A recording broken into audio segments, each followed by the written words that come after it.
جیسے ہی اس نے گھر میں قدم رکھا تو سامنے کا منظر دیکھ کر اس کی آنکھیں مزید کھل چکی تھیں۔ سہانے موسم اور بارش نے تو ویسے ہی اس کے جذبات کو مزید بھڑکا دیا تھا۔ اندر لگی آگ کو وہ کم کرنے کی ہر ممکن کوشش کر رہا تھا، مگر وہ رات بار بار اس کے سامنے آ جاتی۔ بار بار جی چاہتا کہ وہ ایک بار پھر اپنی طلب اسی انداز میں پوری کرے جیسے ایک بار پہلے بھی کر چکا تھا۔ بادل گرج رہے تھے، بارش پہلے سے بھی زیادہ تیز ہو چکی تھی۔ سامنے چھت کی سیڑھیوں کی طرف بھاگتے ہوئے اس نازک کانچ سی لڑکی کو دیکھ کر وہ اپنے لبوں پر زبان پھیر کر رہ گیا۔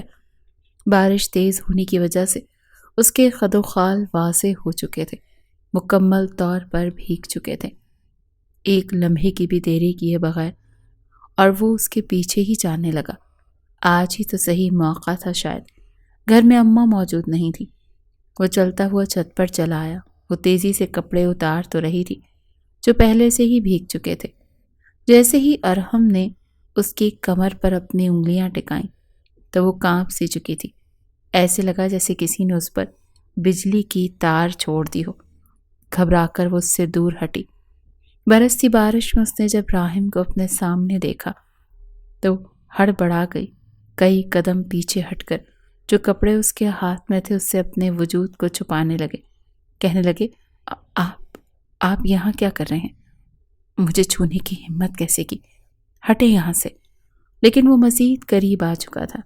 کہنے لگا کہ نہیں، تمہاری ایک نہیں سنوں گا۔ خود پر کس طرح قابو رکھا ہے۔ آج تو موقع بھی ہے اور دستور بھی۔ دیکھو، شور مت مچاؤ، چپ چاپ میرے ساتھ اندر کمرے میں چلو۔ آگے بڑھ کر اس نے اسے بازو سے پکڑا تھا۔ وہ نازک سی جان ابھی تو اس کی پہلی دی ہوئی شدتیں ہی برداشت نہیں کر پائی تھی۔ اس کے وجود میں ابھی تک وہ زخم موجود تھے جو اس شخص نے درندگی کا مظاہرہ کرتے ہوئے اس کی روح پر پہنچائے تھے۔ کانپتے ہوئے اس نے اپنا بازو چھڑوایا اور جیسے ہی بھاگ کر نیچے جانے لگی تو پانی کی وجہ سے اس کا پاؤں پھسل چکا تھا۔ اس سے پہلے کہ وہ گرتی، راحم نے اسے کاندھے سے تھاما۔ کپڑے اس قدر بھیگ چکے تھے کہ ارحم کے ہاتھوں سختی کی وجہ سے وہ پھٹتے چلے گئے۔ اس کا دودھیا وجود شفاف آئینے کی طرح اس کے سامنے تھا۔ راحم نے یہ منظر دیکھا تو مزید ہی بے قابو سا ہو گیا اور اگلے ہی پل اسے اپنی باہوں میں بھر کر وہیں چھت پر بارش میں لٹا کر ہی گھر میں شادی کی تیاریاں عروج پر تھیں۔ راحم اپنی ہونے والی دلہن سے بالکل انجان تھا۔ اسے تو تصویر تک نہیں دکھائی گئی تھی۔ اسے بڑے 3 بھائی تھے، تینوں شادی شدہ تھے۔ اس کی والدہ ماجدہ بیگم پرانے خیالات کی تھی۔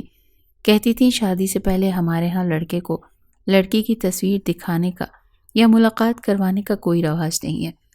میں اپنی تینوں بہویں بھی ایسے ہی لے کر آئی ہوں اور اللہ کا شکر ہے کہ میرے بیٹے اپنی بیویوں کے ساتھ راضی اور خوش ہیں۔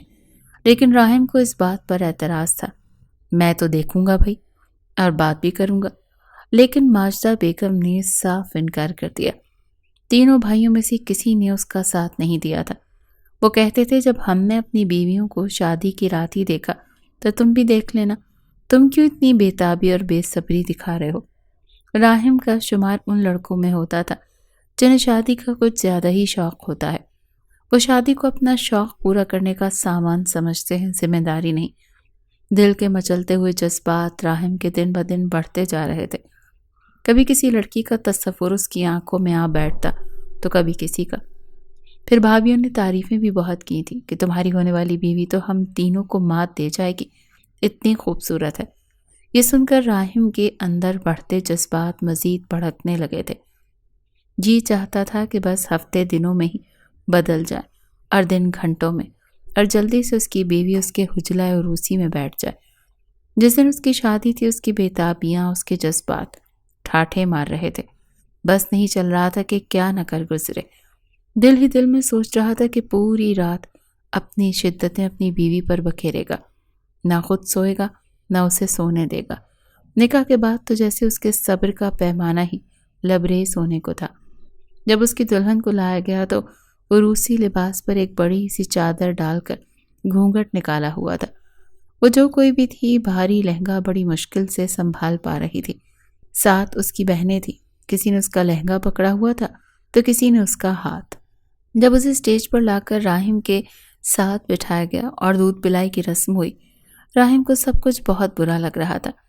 جیسے جیسے رسموں میں دیر ہو رہی تھی راہم کا غصہ بڑھتا جا رہا تھا۔ 3 بار اپنی اماں کو کونی مار کر کہہ چکا تھا، یہ رسمیں کب ختم ہوں گی؟ ٹائم دیکھا ہے آپ نے؟ وہ کہنے لگی، کیا ہو گیا تمہیں؟ شادی میں تو دیر سویر ہو ہی جاتی ہے۔ بہرحال اللہ اللہ کر کے رخصتی ہوئی اور اس کی بھابیاں اس کی بیوی شزا کو اس کے کمرے میں لے گئی، لیکن راہم کے کزن اسے لے کر بیٹھ گئے جس پر وہ سخت چڑ رہا تھا۔ نہ اس سے کسی کا مذاق برداشت ہو رہا تھا، نہ ہی کسی کا مذاق اچھا لگ رہا تھا، لیکن بہرحال اس کی شادی تھی، اسی لیے صبر سے کام لینا تھا۔ بہرحال رات کے 1 بجے راہم کے دوستوں نے اس کی جان چھوڑی تھی۔ جب وہ کمرے میں آیا تو دل بڑی زور زور سے دھڑک رہا تھا۔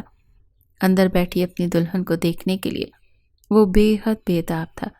اس سے پہلے کہ دروازے کا نوب گھماتا، راہم سے بڑے اس کے بھائی نواز نے نوب پر رکھا اس کا ہاتھ پکڑا اور کہنے لگا، ذرا جذبات پر قابو رکھنا۔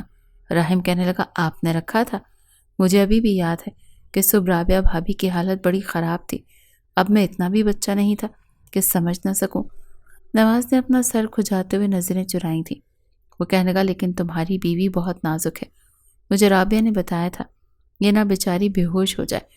راہم ذرا سا مسکرایا اور کہنے لگا، ہو جائے، لیکن آج میں اپنے جذبات پر کوئی بھی بند نہیں باندھنے والا۔ یہ تو میری شادی بھی اماں جان نے 27 سال کی عمر میں کی ہے، آپ لوگوں کی تو 23 سال میں ہی کر دی تھی۔ اتنی دیر بعد مجھے دلہن ملی ہے۔ تو میں تو یہ کہنے کے بعد ارحم نے کمرے کا نوب گھما کر دروازہ کھولا اور اندر جا کر دروازہ بند کر دیا۔ کنڈی لگائی۔ بڑی بےتابی سے اس کے اندر کے جذبات تھے کہ بے قابو ہو رہے تھے، لیکن سامنے اس نے دیکھا کہ اس کی دلہن تو تکیہ درست کیے کروٹ دوسری جانب لیے سو رہی تھی۔ یہ دیکھ کر راہم کو بڑا غصہ آیا تھا۔ کیا اس کا انتظار نہیں کر سکتی تھی؟ ایسی کون سی نیند اس پر سوار ہو گئی تھی؟ وہ بڑے غصے سے چلتا ہوا بیڈ کی دوسری جانب آ کر کھڑا ہوا، لیکن وہ اپنی آنکھوں پر بازو رکھے سو رہی تھی۔ چہرہ ابھی بھی ٹھیک سے وہ دیکھ نہیں پا رہا تھا، البتہ رنگت اس کی سفید تھی۔ گورے گورے ہاتھ دیکھ کر، اس میں سرخ رنگ کی چوڑیاں دیکھ کر دل مچلنے کو تیار تھا، یعنی بےتابیاں دکھانے کو مچل رہا تھا۔ اس نے کہا، شیزا اٹھ کر بیٹھو، یہ کیا بدتمیزی ہے کہ میرے آنے سے پہلے ہی تم سو گئیں؟ میرا انتظار کیوں نہیں کیا؟ لیکن وہ ابھی بھی سو رہی تھی۔ راہم نے اسے ہلایا تو اس کا ہاتھ پیچھے ہٹا تھا۔ پھر جیسے اس نے اپنا بازو اپنے چہرے سے پیچھے کیا، اس کو دیکھ کر تو راہم کے ہوش اڑ گئے تھے۔ وہ لڑکی کافی کم عمر تھی۔ وہ تو دیکھ کر حیرت زدہ رہ گیا تھا۔ دبلی پتلی سی نازک سی لڑکی لگی۔ کیا مصیبت ہے، نیند آ رہی ہے، سونے دو مجھے۔ پہلے اماں نے اتنا بھاری لہنگا پہنا دیا ہے۔ اس کی آواز بھی بالکل باریک بچے جیسے تھی۔ راہم کا تو دل چاہا کہ اپنا سر پکڑ کر بیٹھ جائے۔ کیا سوچ کر اس کی ماں نے اس کی شادی اس سے 12 سال چھوٹی لڑکی سے کر دی تھی؟ پھر وہ لڑکی قد کاٹ کی لمبی ضرور تھی، لیکن نسوانی حسن نہ ہونے کے برابر تھا۔ اسے دیکھ کر راہم کے بڑھتے جذبات پر جیسے اوس پڑی تھی۔ اوپر سے اس کی بچکانہ حرکتیں، اسے بے تحاشا غصہ آیا تھا۔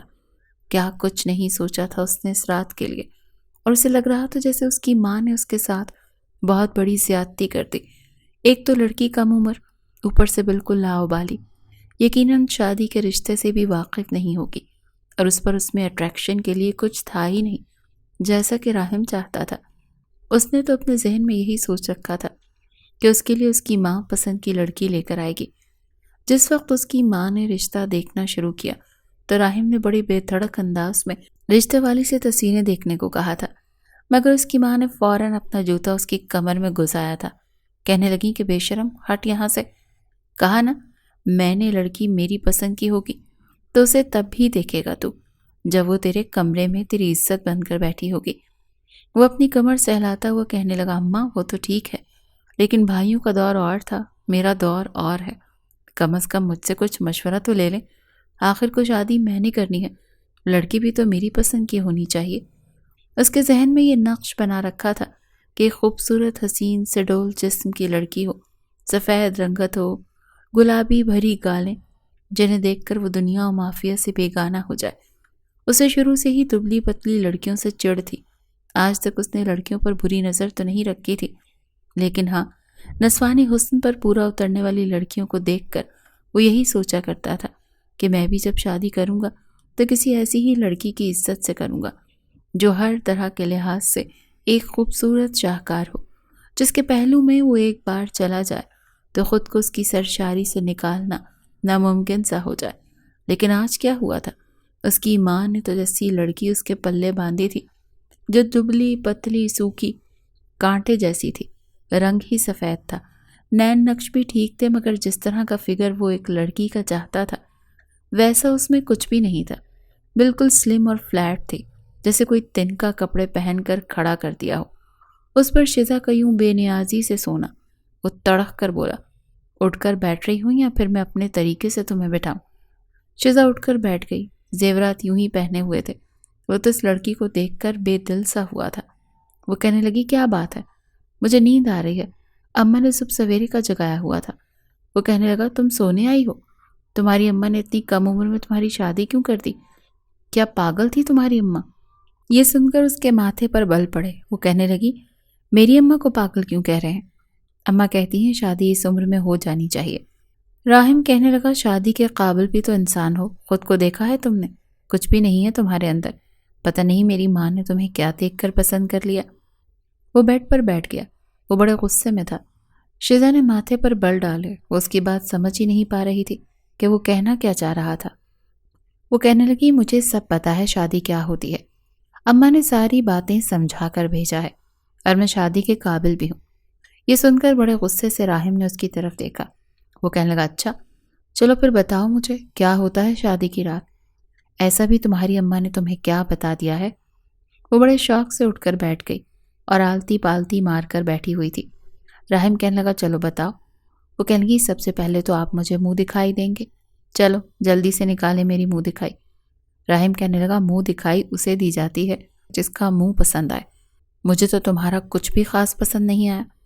شزا نے اپنا منہ بنایا تھا، پھر کہنے لگی، ٹھیک ہے پھر میں بھی آپ سے بات نہیں کروں گی۔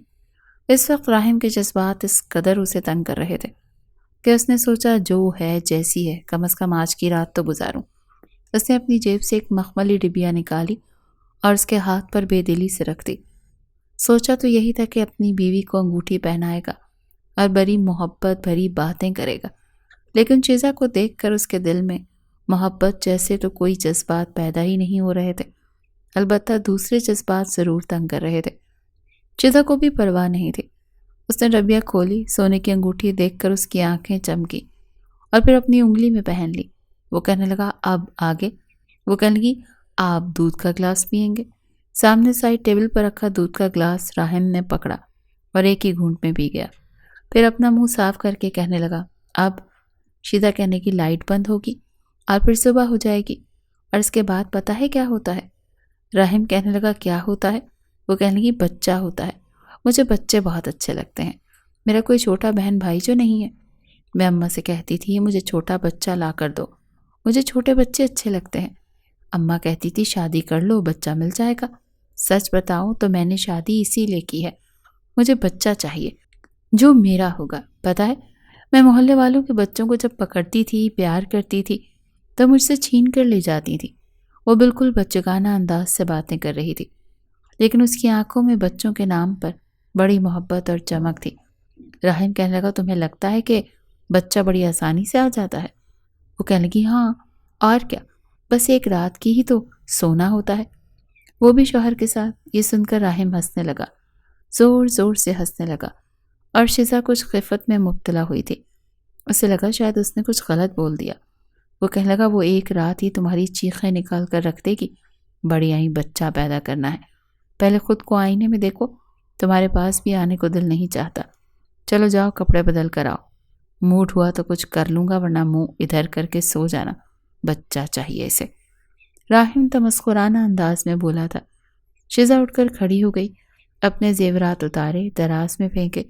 ویسے بھی ساری جولری آرٹیفیشل ہی تھی، سونے کا کچھ نہیں تھا سوائے رونمائی کی انگوٹھی کے۔ پھر اس نے کپڑے تبدیل کیے، منہ ہاتھ دھویا۔ جب واش روم سے باہر کمرے میں آئی تو اپنی بندھی ہوئی چٹیاں کھولنے لگی تھی۔ یہ دیکھ کر راہم کے کچھ ہوش اڑے تھے، کیونکہ اس کے بال کمر تک لمبے تھے اور کافی گھنے تھے۔ چٹیاں کھولنے کے بعد اس نے بالوں کو کنگھا کیا اور آ کر بیڈ پر لیٹ گئی۔ وہ کہنے لگی، بتی بجھا دے، مجھے روشنی میں نیند نہیں آتی۔ جیسے ہی راہم کے بیتاب نظریں اس کے بالوں سے ہوتے ہوئے اس کے چہرے پر سفر کرتے ہوئے کچھ نیچے کی جانب اٹھی تو دل پھر سے بیزار سا ہوا تھا، کیونکہ اس لڑکی میں نسوانی خوبصورتی بالکل نہ ہونے کے برابر تھی۔ راہم نے لائٹ بند کی اور دوسری جانب کروٹ لے کر سو گیا۔ شزا بھی سو چکی تھی۔ صبح کمرے کے دروازے کی دستک پر راہم کی آنکھ کھلی تھی۔ اس نے شزا کو اٹھایا اور کہنے لگا، اٹھو، نہا کر کپڑے بدلو اور میں دروازہ کھولتا ہوں۔ وہ کہنے لگی، ابھی تو مجھے نیند آ رہی ہے۔ وہ کہنے لگا، میں کیا کروں، نیند آ رہی ہے تو اٹھو جلدی سے۔ وہ بیزاری سے بولا تھا۔ شزا اٹھ کر بیٹھ گئی۔ راہم نے شزا کا ایک فینسی جوڑا نکال کر اسے دیا اور کہنے لگا، جلدی نہا کر پہنو اور 2 منٹ میں واپس آنا۔ وہ سر ہلاتی ہوئی واش روم چلی گئی اور راہم نے دروازہ کھولا تو اس کی تینوں بھابیاں تھیں۔ وہ کہنے لگی، تمہاری بیگم اٹھ گئی؟ وہ کہنے لگا، ہاں، تیار ہو رہی ہے۔ بھابھی، آپ لوگوں نے اچھا نہیں کیا۔ راہم کی بات سن کر تینوں بھابیاں کہنے لگیں، کیوں، کیا ہوا؟ وہ کہنے لگا، اماں نے کیا سوچ کر اس لڑکی کو میرے لیے پسند کیا تھا؟ بڑی بھابھی کہنے لگی، پیاری تو ہے اور معصوم بھی ہے۔ ایسی لڑکیاں جلدی گھر کے ماحول میں گھل مل جاتی ہیں، اور جب ہماری شادیاں ہوئی تھیں تو ہم کون سا بہت بڑی تھی؟ وہ کہنے لگا، لیکن آپ اتنی بھی چھوٹی نہیں تھی، 18-19 سال کی تو تھی نا۔ بڑی بھابھی کہنے لگی، یہ تو تم اماں سے پوچھو، لیکن میرے خیال سے شزا بہت پیاری ہے۔ راہم نے دل میں سوچا، پتہ نہیں کہاں سے پیاری ہے۔ پوری رات ایک لڑکی میری بیوی کی حیثیت سے میری بغل میں سوئی رہی اور مجھے کچھ بھی فیل نہیں ہوا، ورنہ اگر اس لڑکی میں کچھ بھی حسن ہوتا تو ممکن ہی نہیں تھا کہ راہم اسے رات کو بخشتا، لیکن یہ بات وہ اپنی بھابھیوں سے نہیں کہہ سکتا تھا۔ بہرحال شزا نہا کر کپڑے تبدیل کر کے آ چکی تھی۔ اس کی بھابھیوں نے اسے تیار کیا اور کمرے سے باہر لے گئیں۔ راہم بھی نہا کر شلوار قمیص پہن کر باہر چلا گیا۔ کچھ دیر بعد ہی اس کے بھائی اسے لے کر بیٹھ گئے، چھیڑ چھاڑ کرنے لگے۔ بہرحال اس نے یہ بات مناسب نہیں سمجھی کہ رات کی بات کسی کو بتائے۔ وہ ولیمے کی تیاریوں میں لگ گیا۔ رات کو ولیمے پر اس نے شزا کو دیکھنے کی بھی زحمت نہیں کی۔ وہ بہت بیزار سا تھا۔ ولیمے کی رات بھی وہ دوسری جانب کروٹ لے کر سو گیا تھا۔ شزا بھی کپڑے بدل کر سو گئی، مگر اگلی صبح راہم کے تینوں بھائی اسے لے کر بیٹھ گئے۔ وہ کہنے لگے، بہت بری بات ہے، تم نے بنا ولیمہ پکا کیے ولیمے کی دعوت بھی کھلا دی، اپنی بیوی کو اس کا حق کیوں نہیں دیا؟ یہ سن کر ارحم کو کچھ حیرت ہوئی تھی۔ وہ کہنے لگا، ایسا کچھ نہیں، آپ سے کس نے کہا؟ بڑا بھائی کہنے لگا، ہماری بیویوں کو تمہاری بیوی نے خود بتایا ہے کہ تم کروٹ بدل کر سو جاتے ہو۔ نواز کہنے لگا، بلکہ تمہاری بیوی نے تو یہ تک کہا ہے کہ تم شاید نامرد ہو، اسی لیے نئی نویلی دلہن کو ہاتھ تک نہیں لگایا۔ راہم میاں، شکر کرو کہ باتیں صرف ہماری بیویوں سے کہی ہیں، اگر کہیں اپنی کسی رشتہ دار سے کہہ دیتی تو جانتے ہو کیا ہوتا؟ تم پورے خاندان میں نامرد مشہور ہو جاتے۔ یہ بات ہے۔ سن کر راہم کو بہت غصہ آیا۔ ایک تو اس نے اس لڑکی کا احساس کیا، اس کی عمر کم ہے، دوسرا اس لڑکی میں ایسا تھا کہ کچھ بھی تو نہیں کہ راہم کو متاثر کرتا۔ اس پر اس لڑکی کا لگایا ہوا الزام وہ سوچ بھی نہیں سکتا تھا کہ اس کم عمری میں وہ یہ سب بھی کہہ سکتی ہے۔ وہ تو یوں تھا کہ پاگل ہو جائے گا، اتنا شدید غصے میں تھا۔ اوپر سے اس کے بھائی اسے بھگو بھگو کر تانے دے رہے تھے، اس کی مردانگی پر شک کر رہے تھے۔ نواز کہنے لگا، تم تو شادی کی رات بڑے پرجوش تھے، یہ کر دوں گا، وہ کر دوں گا، بے ہوش کر دوں گا، تم تو اس کے پاس گئے تک نہیں۔ میں نے کہا، پتہ نہیں تم کون سا تیر مار لو گے، تم نے تو کچھ بھی نہیں کیا۔ اس لڑکی نے صاف کہا کہ یہ شاید کسی قابل ہے ہی نہیں جو کروٹ بدل کر سو جاتا ہے۔ ایسی باتیں سن کر راہم کا غصہ عروج پر تھا۔ وہ سوچ چکا تھا کہ آج اسے بخشے گا نہیں، چاہے اس کا موڈ ہو یا نہ، لیکن مردانگی اس پر ضرور ثابت کرے گا۔ دن بھر تو شزا نے اس کی بھابھیوں کے ساتھ ہی وقت گزارا تھا۔ بات یوں نہیں ہوئی تھی جس طرح سے اس کی بھابھیوں نے آگ لگائی تھی، لیکن راہم کو غیرت اور مردانگی پر بڑی چوٹ کی طرح لگی تھی۔ رات کو جب وہ کمرے میں آیا تو شزا اپنا تکیہ درست کر رہی تھی۔ وہ کہنے لگا، تمہیں شرم نہیں آتی میری بھابھیوں سے اس قسم کی بات کرتے ہوئے؟ وہ کہنے لگی، میں نے کیا کہا ہے؟ وہ کہنے لگا، تم نے یہ کہا ہے کہ میں نامرد ہوں اور کروٹ بدل کر سو جاتا ہوں۔ میں نے تمہارے ساتھ کچھ نہیں کیا، تمہیں تمہارا حق نہیں دیا، یہی کہا ہے نا تم نے۔ ہم دونوں میاں بیوی کی آپس کی بات تم نے میری بھابھیوں کو بتا دی، تمہارے اندر ذرا بھی شرم حیا نہیں ہے؟ اپنی عمر دیکھو، اپنے آپ کو دیکھو، لڑکی کے روپ میں کھسرا ہو تمہارے اندر ایسا ہے ہی کیا کہ میں تمہارے قریب آؤں؟ الٹا میرا احسان ماننے کے تم مجھے ہی نامرد کہہ رہی ہو۔ آج تو میں تمہیں بتاتا ہوں کہ میں کتنا مرد ہوں۔ راہم نے اپنی شرٹ اتاری اور کہنے لگا، چلو جلدی سے اپنے کپڑے اتارو، آج تمہیں بتاتا ہوں کہ میں کتنا مرد ہوں۔ یہ سن کر شزا کچھ گھبرائی تھی۔ اسے نہیں معلوم تھا کہ میاں بیوی کا رشتہ کیا ہوتا ہے۔ اسے یہ پتا تھا بس شوہر کے ساتھ سو جانے سے بچہ ہو جاتا ہے۔ اس کی بھابھیوں نے پوچھا کہ رات کو کیا ہوا تھا، تو اس نے کہا کچھ بھی نہیں، لیکن ہم لوگ ساتھ سو گئے تھے، اسی لیے مجھے بچہ ہو جائے گا۔ اس پر اس کی بھابھی ہنسنے لگی۔ وہی کہنے لگی، کیا ہوا تھا یہ تو بتاؤ۔ اس نے کہا کچھ دیر اس نے مجھ سے باتیں کی، پھر ادھر منہ کر کے سو گئے اور میں دوسری طرف منہ کر کے سو گئی۔ اس کی بھابھیاں کہنے لگی، ایسے تھوڑی بچہ ہوتا ہے۔ وہ کہنے لگی، ایسے ہی ہوتا ہے، اماں نے یہ بتایا تھا کہ میاں بیوی ساتھ سو جائیں تو بچہ ہو جاتا ہے۔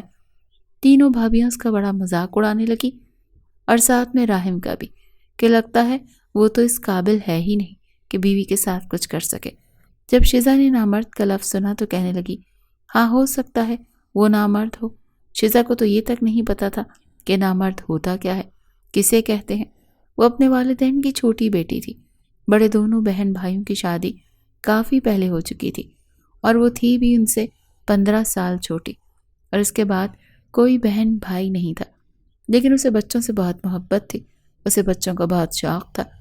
جب بھی ماں سے الٹے سیدھے سوال کرتی تو وہ اسے الٹے سیدھے جواب بھی دے دیتی، لیکن اسے حقیقتاً کسی بات کا کوئی علم نہیں تھا۔ لیکن اب جو کچھ راہم اس سے کہہ رہا تھا اور جتنے غصے میں تھا، وہ بری طرح سے گھبرا کر رہ گئی تھی۔ وہ فوراً بیڈ سے کھڑی ہو گئی اور کہنے لگی، مجھے باہر جانا ہے، آپ بہت غصے میں، مجھے آپ سے ڈر لگ رہا ہے۔ اس سے پہلے کہ وہ دروازے کے پاس جاتی، راہم اس کی کلائی پکڑ چکا تھا۔ وہ کہنے لگا، میرا دماغ پہلے ہی سے بہت خراب ہو چکا ہے، مزید مجھے غصہ دلاؤ گی تو میں تمہارا حشر بگاڑ دوں گا۔ غصے کے مارے راہم کی آنکھیں گلابی ہو رہی تھی، وہ بے تحاشا غصے میں تھا۔ اس نے کلائی سے پکڑ کر ہی اسے کھینچا اور بستر پر پھینکا تھا، پھر کہنے لگا، جلدی اپنے کپڑے اتارو۔ یہ کہہ کر اس نے کمفرٹر پکڑا اور بیڈ پر آ گیا، لیکن شزا گھبرائی ہوئی تھی۔ اس کے اوپر لیٹ چکا تھا، کمبل بھی اپنے اوپر لے لیا تھا۔ اب دونوں ہاتھ اس کی کمر پر لپیٹے اس کی قمیض کی زپ کھولنے لگا۔ وہ بری طرح سے گھبرا رہی تھی۔ یکدم اس نے چلانا شروع کر دیا، لیکن راہم اس کے ہونٹوں کو اپنی دسترس میں لے چکا تھا۔ وہ اس پر اپنی شدتیں بکھیرنے لگا، جسے سہنا شزا جیسی نازک لڑکی کے لیے ناممکن سا تھا۔ اس کی آنکھوں سے آنسو بہہ رہے تھے اور راہم اس پر اپنی مردانگی جتا رہا تھا۔ شدت جذبات سے وہ اس قدر چور تھا کہ شزا کے ہونٹوں کو زخمی کر چکا تھا۔ ساتھ ساتھ یہ بھی کہہ رہا تھا، تمہیں بہت شوق ہے نا بچہ پیدا کرنے کا، بچہ یوں ہوتا ہے۔ شزا کو لگ رہا تھا کہ اس کا سانس رک جائے گا، وہ مر جائے گی۔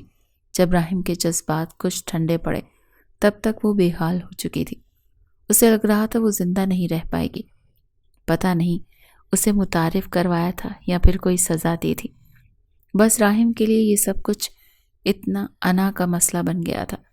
اس نے تسکین اور اپنے جذبات کی تسکین کی خاطر شزا کے نازک سے احساسات کا بھی لحاظ نہیں کیا تھا۔ کچھ ہی دیر بعد وہ بے ہوش ہو چکی تھی، لیکن راہم کو خبر نہیں ہوئی۔ وہ گہری نیند سو چکا تھا۔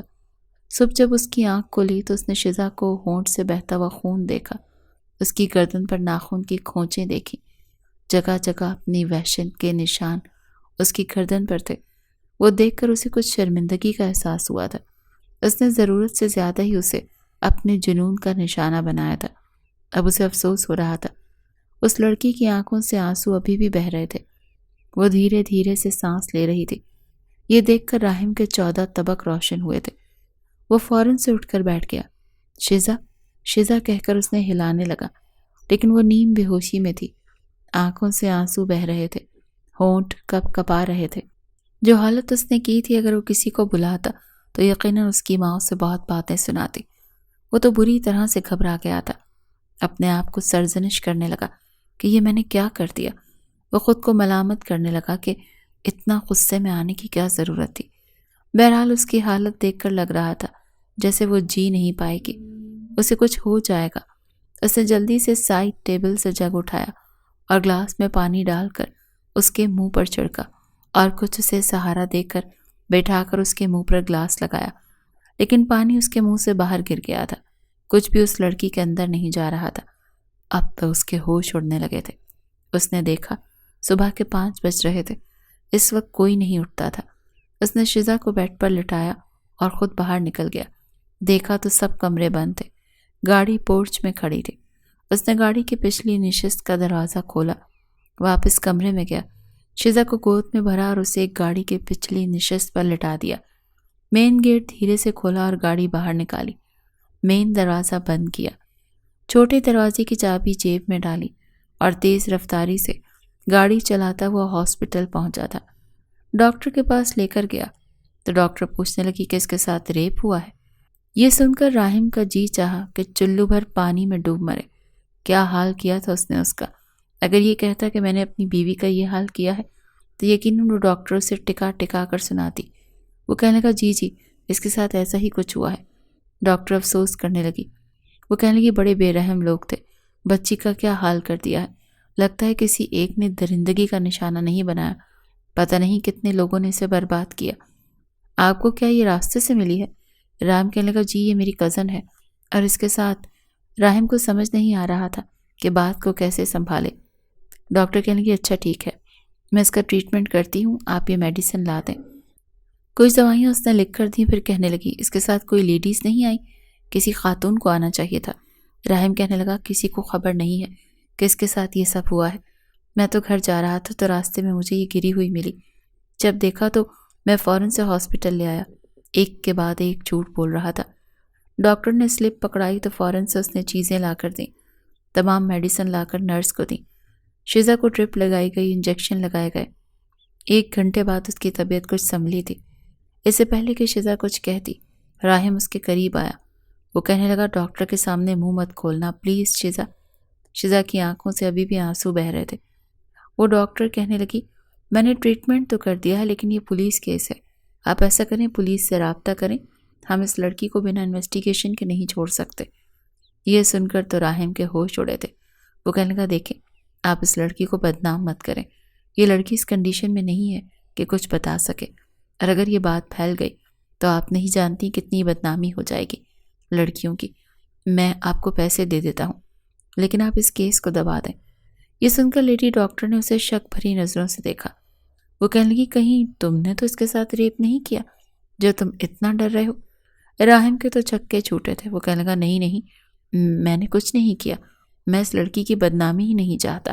اگر میں نے اس کے ساتھ کچھ کرنا ہوتا تو یہاں تو نہ لاتا، کہیں پھینک دیتا۔ آپ کیسی باتیں کر رہی ہیں؟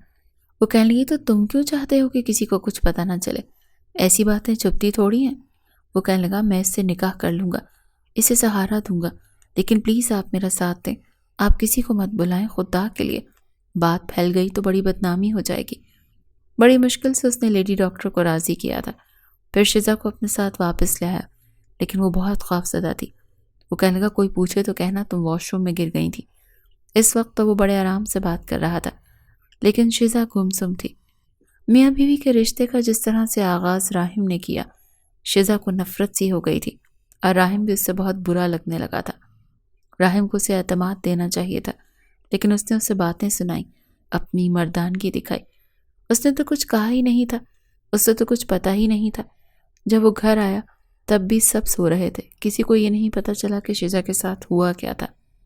راہم پریشان تھا، اسے کمرے میں لے کے آ گیا، کمرے کی چادر تبدیل کی، اسے بیڈ پر لٹایا، پھر اسے گرم دودھ ہلدی ڈال کر دیا۔ وہ کہنے لگا اسے پیو، لیکن اب سب بیکار تھا کیونکہ شزا کے دل سے وہ مکمل طور پر اتر چکا تھا۔ شزا نے دودھ کا گلاس اس کے ہاتھ سے پکڑا، گھونٹ گھونٹ پینے لگی، لیکن آنکھوں سے آنسو جاری تھے۔ اس کا جوڑ چور ہو چکا تھا، بہت درد ہو رہا تھا پورے جسم میں۔ دودھ ختم کر کے وہ لیٹ چکی تھی، آنکھیں بند کر چکی تھی۔ راہم نے اس کے ہونٹوں کے زخم پر دوا لگائی، لیکن بیوی سے معذرت کرنا اسے اپنی اہانت لگ رہی تھی، اسی لیے معافی نہیں مانگی۔ وہ سو چکی تھی، رنگت ایک رات میں پیلی پڑ چکی تھی۔ راہم کو خود پر افسوس تو تھا، لیکن پھر وہی مردانہ انا اکڑ آ ہی جاتی تھی۔ صبح جب وہ کمرے سے باہر نکلا تو آفس جانے کے لیے تیار تھا۔ اس کی والدہ کہنے لگی شیزا تمہاری بھابھی اتنی اچھی نہیں ہے کہ روز روز ناشتے بنا کر دیں. تمہاری تینوں بھابھیوں نے ساتھ منع کر دیا کہ جتنی خدمت کرنی تھی انہوں نے کر لی. اب ساری ذمہ داری شیزا سنبھالے. اپنی والدہ کی بات سن کر وہ نظریں نہیں ملا پا رہا تھا. شیزا اس قابل نہیں تھی کہ چل بھی پاتی. وہ کہنے لگا کیا ہو گیا ہے بھابھیوں کو؟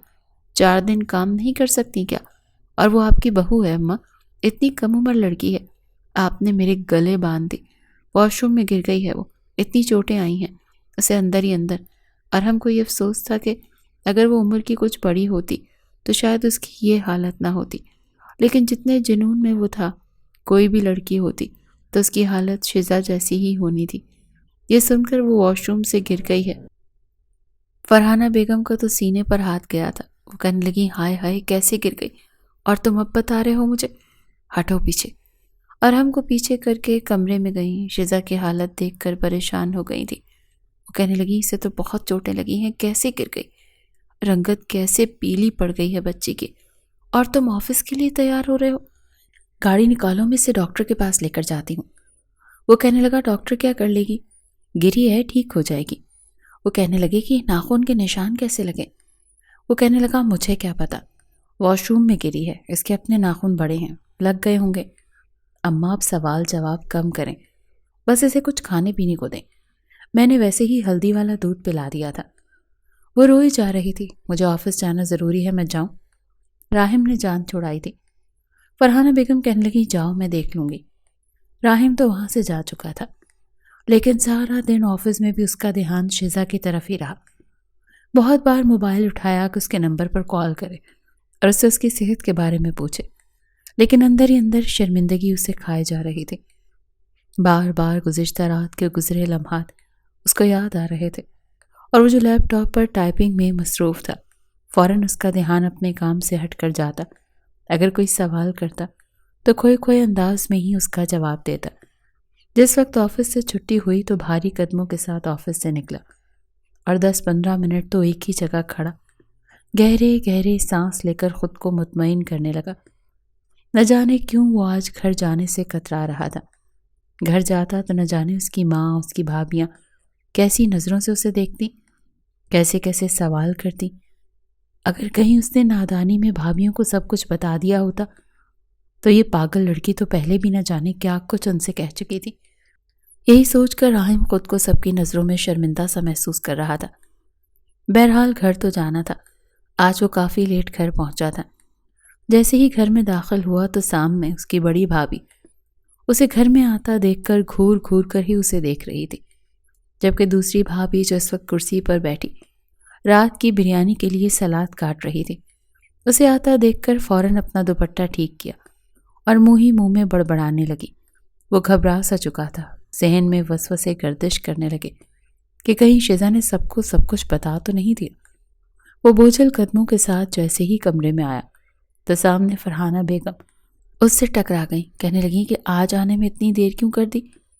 وہ جب بھی تب جب نئی نئی شادی ہوئی ہے. بیوی تمہاری اس حالت میں صبح سے بستر پر پڑی ہے، نہ کچھ بولتی ہے نہ کچھ کھاتی ہے. ایسے لگتا ہے جیسے اس کے جسم سے کسی نے روح کھینچ کر الگ کر دی ہو. زندہ مورت بنی چھت کو دیکھے جا رہی ہے، اور تم تمام گھر میں داخل ہو رہے ہو. کیا باس سے کہہ نہیں سکتے تھے کہ مجھے جلدی جانا ہے؟ بیوی میری خیر سے صبح صبح واش روم میں گر چکی ہے. راحم تھوڑا سا شرمندہ ہوا، پھر کہنے لگا اتنے دن چھٹی کی ہے، کام بھی بہت تھا، اسی لیے آنے میں دیری ہو گئی. شیزا کیسی ہے اب؟ فرحانہ بیگم جو شروع ہوئیں تو پیچھے دیکھنے کا نام ہی نہیں لیا. ساتھ اس کی تینوں بھابیاں بھی بولنے لگیں. ہم نے تو سوچا تھا کہ یہ آئے گی تو ہمارا کوئی ہاتھ بٹ جائے گا، کوئی سکون کا لمحہ ہمیں بھی نصیب ہوگا، مگر نہ جی. اماں نے بھی نئی نویلی بہو کو ایسا سر چڑھایا کہ جیسے ہم تو یہاں پر نوکرانیاں ہیں نا. صبح سے اس کو کبھی دلیا بنا کر دے رہے ہیں، کبھی اس کی فرمائش پر کسٹرڈ بنا کر دے رہے ہیں. لیکن نہیں، مہارانی نے فرمائش بھی کی تو کیا، مجھے نوڈلز کھانے ہیں، وہ بھی چٹپٹا فلیور. تمہارے بھائی سپر اسٹور سے جا کر اس کا وہ چٹپٹا فلیور لے کر آئے ہیں، اور اب اس نے کھا کر سکون کی نیند لی ہے. اوپر سے اس کے مائکے سے سب لوگ ملنے بھی آ رہے ہیں، وہ الگ، ہم بریانی پکاتی پھر رہی ہیں. فرحانہ بیگم نے اس بات پر اپنی بہو کو ڈانٹ دیا تھا. شرم کرو، ابھی 2 دن نہیں ہوئے آئے ہوئے اسے، اور تم لوگوں نے یہاں پر شور شرابہ ڈال دیا ہے۔ خبردار، میں نے اس سے پہلے بھی اپنے گھر کا ماحول بگڑنے نہیں دیا اور اب بھی نہیں دوں گی۔ تم لوگوں کے بھی جب مائکے سے اور پتہ نہیں کہاں کہاں سے سہیلیاں رشتہ دار بلا وجہ منہ اٹھا کر آ جاتے ہیں تو میں نے انہیں دسترخوان پر کبھی کسی چیز کی کمی نہیں آنے دی۔ مجھے فرحانہ بیگم تو اپنی بہو کو اچھا خاصا سنا چکی تھی، جب چپ چاپ منہ بسوڑتی ہوئی دوبارہ سلاد کے پتے کاٹنے میں لگ گئی تھی۔ ان سب کی باتیں سننے کے بعد راحم کا تو دماغ گھوم کر رہ گیا تھا۔ وہ کمرے میں آئے تو سامنے شزا ابھی بھی کمبل پر منہ کیے سو رہی تھی۔ شاید اسے پتہ چل چکا تھا کہ راحم آ چکا ہے۔ وہ اس کے قریب آیا اور کمبل اس کے چہرے سے ہٹایا۔ ایک نظر اس کے چہرے پر ڈالی تو جیسے اس کا سانس ہی رک چکا تھا۔ پہلے جو چہرے پر صرف سرخ نشان تھے اب نیل میں بدل چکے تھے۔ گردن پر موجود ناخنوں کے نشان پہلے سے گہرے ہو گئے۔ یہ دیکھا تو وہ گھبرا سا گیا۔ اس گھر تک تو ٹھیک تھا، لیکن اگر وہ اپنے گھر والوں کے سامنے کچھ بول دیتی تو کیا ہوتا؟ یہ سوچ کر بھی پریشان ہو گیا۔ کہنے لگا، شزا کیا حال ہے؟ ٹھیک ہو نا تم؟ تمہاری طبیعت پہلے سے بہتر ہوئی؟ کچھ کھایا پیا تم نے کہ نہیں؟ اسے دیکھ کر ایک بار پھر آنکھوں سے آنسو آ چکے تھے۔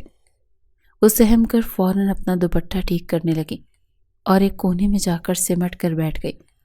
اسے یوں خود سے ڈرتا دیکھ کر وہ کہنے لگا، ڈر کیوں رہی ہو؟ شوہر ہوں تمہارا، کوئی غیر تو نہیں؟ بتاؤ مجھے، طبیعت بحال ہوئی تمہاری؟ اور تم نے کسی کو کچھ بتایا تو نہیں؟ بولو۔ وہ اس سے بار بار یہی سوال کر رہا تھا، لیکن وہ تو چپ چاپ پتھر کی مورت بنی بیٹھی تھی۔ راحم کو ایک بار پھر اس پر غصہ آنے لگا۔ کہنے لگا، کیا منہ میں لوہے کے چنے چبا رہی ہو جو تمہارا منہ ہل نہیں رہا؟ بولو گی بھی کچھ؟ لیکن وہ بولتی اس سے پہلے ہی باہر مہمانوں کا شور اٹھ گیا۔ جیسے ہی اپنی ماں، خالہ اور باقی رشتہ داروں کی آواز سنی تو وہ فوراً بیڈ سے اٹھی تھی۔ دیوانہ وار وہ باہر بھاگی۔ اسے یوں جاتا دیکھ کر راحم کو یہ لگنے لگا کہ کہیں وہ سب کے سامنے سچائی نہ اگل دے۔ اس نے اگلے پل ایک بازو سے جھٹک کر اسے اپنے قریب کیا تھا۔ کہنے لگا، یہ کیا ہے؟ تم اپنا حلیہ تو درست کرو۔ ایسے لگ رہا ہے جیسے کوئی اجڑی ہوئی عورت بیٹھی ہو۔ بال دیکھو، اپنا چہرہ دیکھو، سب سے منہ بھی نہیں دھویا تم نے۔ اپنا حلیہ درست کرو، دوسرے کپڑے پہنو، ہلکا سا میک اپ کرو، تبھی ان سب کے سامنے جانا، سمجھی؟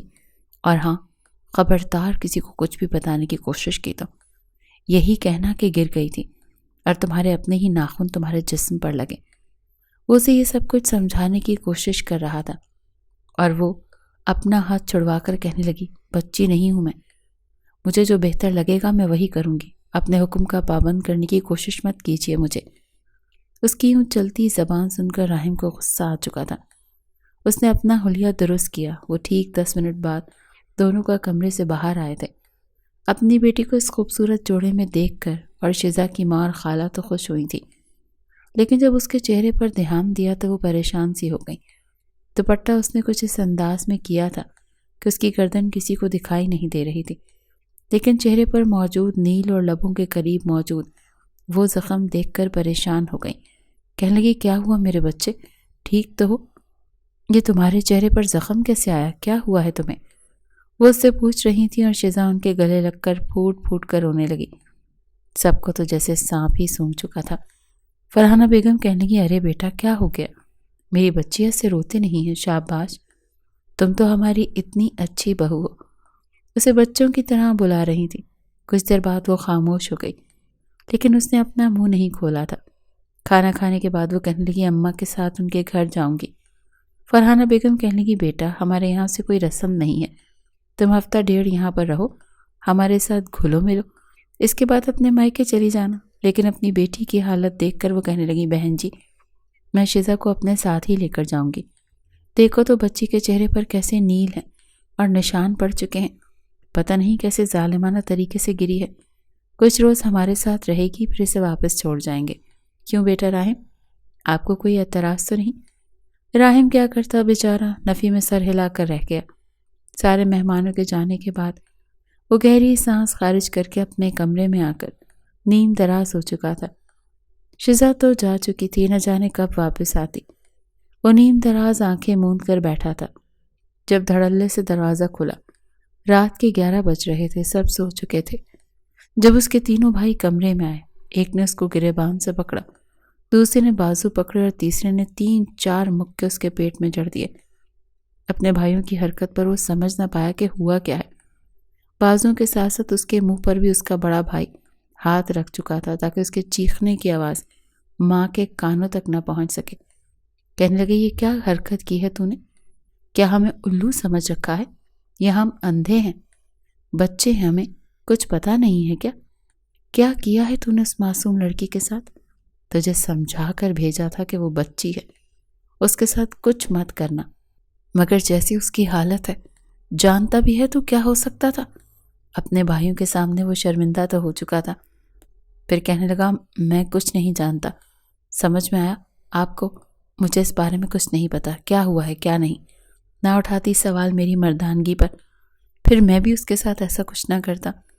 وہ تینوں ہی اس بار اسے سمجھانے لگے کہ بیوی صرف ایک رات کے لیے تمہارے پاس نہیں آئی، ساری زندگی اس نے تمہارے ساتھ رہنا ہے، تم اس کی عزت کرو، قدر کرو۔ پتہ نہیں آج کل کے معاشرے میں مردوں کو ہو کیا کیا ہے، انہیں لگتا ہے وہ پہلی رات لڑکی پر اپنا روب اسی طرح سے جما سکتے ہیں، لیکن حقیقت میں اگر وہ ان لمحات میں عورت کو محبت دیں، اس کا خیال رکھیں، تو ساری عمر کے لیے وہ مرد کے لیے اپنے دل میں عزت اور احترام کا رشتہ قائم کر لیتی ہے۔ وہ اس سے محبت کرنے لگتی ہے کیونکہ اسے پتہ ہوتا ہے کہ اس کے مرد کو اس کا کتنا احساس ہے، اس کا کتنا خیال رکھتے ہیں۔ لیکن تم نے کیا کیا؟ جانوروں جیسا سلوک کر دیا، جیسے وہ تمہاری عزت نہ ہو بلکہ کوئی غیر ہو۔ جیسے اس کے بھائی اسے سمجھا رہے تھے، اسے احساس ہو رہا تھا کہ وہ کتنا غلط کر چکا تھا۔ جیسے جیسے وہ بھائیوں کی باتوں پر عمل کر رہا تھا، اسے مزید شرمندگی محسوس ہو رہی تھی۔ وہ لوگ تو جا چکے تھے لیکن وہ ساری رات سو نہ سکا۔ اگلے روز وہ شزا کو لینے کے لیے اس کے گھر پہنچ چکا تھا۔ شزا کی طبیعت اب کافی بہتر تھی، لیکن اس کا کہنا تھا میں ابھی یہیں رہوں گی، آپ کے پاس مجھے واپس نہیں جانا۔ مگر اس کی ماں کہنے کی، نہیں بیٹا، تمہارا شوہر تمہیں لینے آیا ہے، اب وہی تمہارا گھر ہے، کچھ دنوں بعد پھر آ جانا۔ شزا سارے راستے خاموش رہی، اگر کوئی سوال راہم کر دیتا تو اس کا جواب دے دیتی، ورنہ چپ چاپ رہنے لگی تھی۔ پہلی رات جو شوخ انداز اور لڑک پن اس لڑکی میں جھلک رہا تھا، آج ویسا کچھ بھی نہیں تھا۔ وہ کم عمری میں ہی اپنی عمر سے بڑی لگنے لگی تھی۔ راہم اسے گھر تو لے آیا لیکن وہ بالکل خاموش ہو چکی تھی۔ اگر راہم کوئی بات کرتا تو اس کا جواب دے دیتی، ورنہ چپ چاپ بیٹھی رہتی۔ راہم کو بھی اس کی اس خاموشی نے کچھ بے چین کیا تھا، لیکن پھر اس نے اسے نظر انداز کرنا شروع کر دیا۔ واحد لڑکی ہو جو مجھے اتنا ایٹیٹیوڈ دکھا رہی ہو، دکھاؤ گی بھی کیوں نہ، تمہیں راہم جو مل گیا ایٹیٹیوڈ دکھانے کے لیے، ورنہ گھر والوں سے تو یہ 16 سال کی بچی اٹھا کے ہمارے پلے باندھ دی۔ انہوں نے وہ اس بات پر بھی اسے گھور کر دیکھتی رہ گئی تھی، لیکن جواب میں ایک لفظ نہ بولی۔ اسے اس کی خاموشی کھلنے لگی تھی۔ وقت کچھ آگے بڑھنے لگا۔ جب ایک روز وہ گھر لوٹا تو اس کی بڑی تینوں بھابیاں گرمیوں کی چھٹیوں کی وجہ سے اپنے اپنے بچوں اور شوہروں کو لیے مائکے جا چکی تھیں۔ ہر سال گرمیوں کی چھٹیوں میں ایسے ہی ہوتا تھا، اور 10 دن وہ اپنے مائکے چلی جاتی اور وہیں پر وقت گزار کر آتی تھیں۔ گھر میں صرف فرحانہ بیگم اور اس کی بیگم ہی تھی۔ جیسے ہی راہم آ کر بیٹھا تو اس کی نظر کچن کی طرف اٹھی، جہاں پر دوپٹہ اتار کر ایک طرف رکھے وہ کھانا بنانے میں مشغول تھی۔ ایک نظر بھر کر اس نے اپنی بیوی کو سر سے لے کر پاؤں تک دیکھا، اور پھر نہ جانے کیوں اسے دیکھ کر اس کے اندر ایک بار پھر جذبات سر اٹھانے لگے۔ وہ سمجھ نہیں پا رہا تھا کہ پہلی نظر میں اس لڑکی کو دیکھنے کے بعد اسے آنکھ نہیں بھائی تھی، مگر دھیرے دھیرے جب محبت اس کے دل میں بھی گھر کرنے لگی، وہ اس کا احساس کرنے لگا تھا۔ اس کے لیے جب بھی آتا تو کچھ نہ کچھ لے کر آتا۔ اب وہ اسے 2 ٹوک بات کرتے ہوئے اسے اپنے رشتے کو ایک محبت بھری شکل دینا چاہتا تھا، اور اب مزید اس سے یوں کٹ کر دور دور نہیں رہ سکتا تھا۔ مل کر کھانا کھانے کے بعد جیسے ہی وہ کمرے میں آئی تو اسے کمرے میں آتا دیکھ کر اس نے شزا کا ہاتھ پکڑ لیا۔ 2 ہفتوں بعد اسے یوں اپنا ہاتھ پکڑتے دیکھ کر اس نے اپنا ہاتھ چھڑوایا اور کہنے لگی، مجھے چھونے کا کوئی حق نہیں رکھتے آپ، دور رہیں مجھ سے۔ وہ اسے فوراً اپنے سینے سے لگا چکا تھا۔ زبردستی اس کے گرد بازو حائل کر کے کہنے لگا، ارے کیوں چھوڑوں تمہیں؟ تم میری نازک سی پیاری سی بیوی ہو، اب معاف بھی کر دو نا۔ دیکھو میں نے تم سے معافی مانگی ہے نا۔ تم تو جانتی ہو راہم اتنی آسانی سے کسی کے آگے نہیں جھکتا، لیکن ہاں مجھے احساس ہے کہ میں نے غلط کیا تمہارے ساتھ۔ اس کے منہ سے یہ سن کر وہ جھٹکے سے اس سے جدا ہوئی اور کہنے لگی، یہ غلط تھا، آپ نے میرا ریپ کیا ہے، جانتے ہیں آپ نے مجھے تشدد کا نشانہ بنایا ہے، جیسے کوئی راہ چلتا بھیڑیا اپنی ہوس مٹانے کے لیے کسی معصوم لڑکی کو اذیتیں دیتا ہے۔ میرے لیے آپ کو معاف کرنا بالکل بھی آسان نہیں، سمجھے آپ؟ اور دوبارہ میرے قریب مت آئیے گا، مجھے آپ جیسے درندے سے خوف آتا ہے۔ وہ جو زندگی میں پہلی بار کسی سے معافی مانگ رہا تھا، آگے سے ری ایکشن سن کر آگ بگولا ہو گیا۔ ایک بار پھر انا آڑے آنے لگی، کہنے لگا تم ایسے نہیں مانو گی، اس بار دیکھو میں تمہارا حشر کیا کرتا ہوں۔ بتاتی پھرنا پھر سب کو کہ شوہر نے کچھ ایسا کیا ہے کہ میں اب اپنی کمر بھی سیدھی نہیں کر سکتی۔ اس سے پہلے کہ وہ اس کے قریب آتا، وہ چیخنے چلانے لگی، رونے لگی۔ فرحانہ بیگم بھی اٹھ کر آ چکی تھی، وہ ان کے پیچھے چھپ کے رونے لگی، کہنے لگی مجھے بچائیں درندے سے۔ فرحانہ بیگم کہنے لگی ارے بیٹا، یہ کیسی باتیں کر رہی ہو، شوہر ہے تمہارا، درندہ تھوڑی ہے۔ وہ کہنے لگی نہیں، یہ شوہر نہیں ہے، جانتی ہیں اس نے میرے ساتھ کیا کیا ہے؟ وہ روتے ہوئے پہلی رات ہونے والے تمام تر لمحات کے بارے میں فرحانہ بیگم کو بتا رہی تھی، اور وہ یوں تھا جیسے کاٹو تو خون نہ نکلے، یہی چاہ رہا تھا کہ ابھی زمین پھٹے اور وہ اس میں دھنس جائے۔ ایک زوردار تھپڑ فرحانہ بیگم نے اپنے بیٹے کے منہ پر مارا تھا، اور اس کے بعد 3-4 تھپڑ اس کے منہ پر مارے تھے۔ جس طرح اس کے ہونٹوں سے خون نکلا تھا، ٹھیک ویسے اپنی ماں کی انگوٹھی لگنے کی وجہ سے اس کا ہونٹ بھی پھٹ چکا تھا۔ خون کی ایک پھوار اس کے ہونٹ سے نکلی تھی۔ یقیناً کل صبح تک چہرے پر نیل بھی پڑنے والے تھے۔ وہ اپنے بیٹے کا منہ نوچ کر کہہ رہی تھی کہ لعنت ہے تجھ پر، ارے بے شمار لعنت تجھ پر، تجھ جیسی اولاد پر۔ اگر مجھے پتا ہوتا کہ تو ایسی ہی حرکت اپنی بیوی کے ساتھ کرے گا تو میں ساری زندگی تیرے قریب کسی عورت کو بھٹکنے نہ دیتی۔ شرم نہیں آئی تجھے یہ سوچ کر میں نے تیرے حوالے سے معصوم گلی کی تھی؟ تو شرم کرے گا، شرم کا مقام ہے، بے حس بے حیا انسان۔ وہ چپ چاپ نظریں جھکائے اپنی ماں کے سامنے کھڑا تھا، اور فرحانہ بیگم کے منہ میں جو آ رہا تھا وہ اسے بولتی جا رہی تھی۔ کہنے لگی دوبارہ اگر تو نے اس لڑکی کو ہاتھ بھی لگایا تو دیکھ لے، تمہیں آئندہ کے بعد یہ میرے کمرے میں رہے گی، بس فیصلہ ہو گیا۔ وہیں فرحانہ بیگم اسے اپنے کمرے میں لے جا کر اپنے سینے سے لگا کر کہنے لگی، تو نے مجھے پہلے کیوں نہیں بتایا؟